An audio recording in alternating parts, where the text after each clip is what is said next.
Luwi-luwi.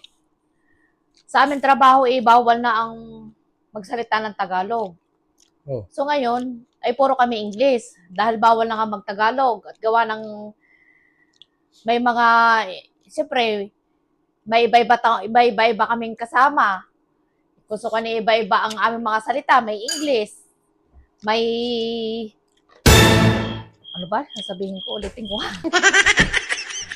Wala na nga script. Ha? Lula ka pa. Tama ulit.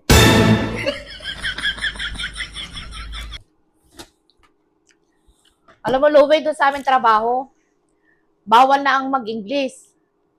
Gawa ng, siyempre, ang aming mga kasama ay hindi naman nakakaintindi. Talagang bawal na mag-English. Mali.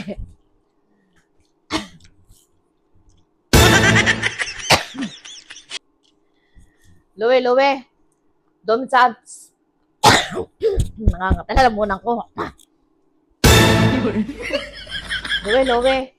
Doon sa aming trabaho, ipinagbabawal na ang salitang Tagalog. At gawa ng... Siyempre, ang mga kasama namin ay hindi naman nakakaintindi ng Tagalog.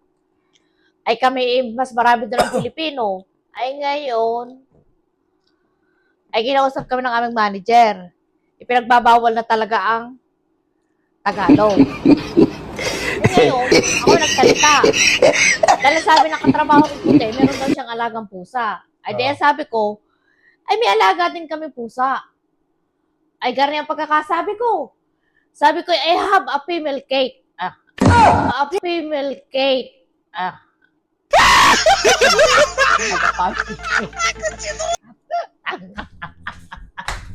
Ulit. I have a female cat. Luwe.